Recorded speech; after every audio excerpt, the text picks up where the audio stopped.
বন্ধুরা, আপনারা জেনে গেছেন কলকাতা থেকে শিলিগুড়ি রুটে চলতি বছরেই শুরু হতে চলেছে বন্দে ভারত এক্সপ্রেস। আর আগামী 30শে ডিসেম্বর প্রধানমন্ত্রী নরেন্দ্র মোদীজির হাত ধরে উদ্বোধন হতে চলেছে বন্দে ভারত এক্সপ্রেস, এখনও পর্যন্ত যা খবর। কিন্তু তার সঙ্গে আজকের এই ভিডিওটিতে আপনাদের জানাবো শীঘ্রই চালু হতে চলা বন্দে ভারত এক্সপ্রেসের সময়সূচি, আর তার সঙ্গে জানাবো কোন কোন স্টেশনে স্টপেজ দেবে এই বন্দে ভারত এক্সপ্রেস, সমস্ত আপডেট। আজকের এই ভিডিওটি খুবই ইনফরমেটিভ হতে চলেছে, তাই সঙ্গে থাকুন। ভিডিওটি ইনফরমেটিভ হলে একটি লাইক করে দিন, আর চ্যানেলটি সাবস্ক্রাইব করে রাখুন পরবর্তী এই ধরনের ভিডিওগুলির নোটিফিকেশনটি পাওয়ার জন্য।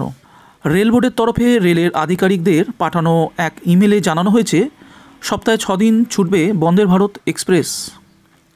হাওড়া থেকে নিউ জলপাইগুড়ির মধ্যে দাঁড়াবে শুধুমাত্র বোলপুর ও মালদা টাউনে।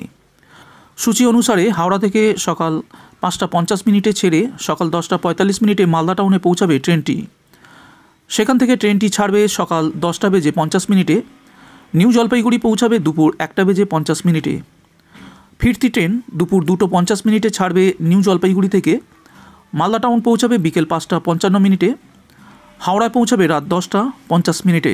অর্থাৎ কলকাতা থেকে শিলিগুড়ি পৌঁছাতে এখন সময় লাগবে পাক্কা 8 ঘন্টা, যা এখন লাগে প্রায় 12 ঘন্টা। তবে বোলপুরে সূচি এখনও জানানো হয়নি।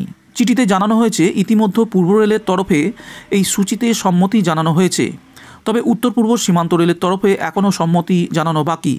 তারা সম্মতি জানালে এই সূচি চূড়ান্ত হবে।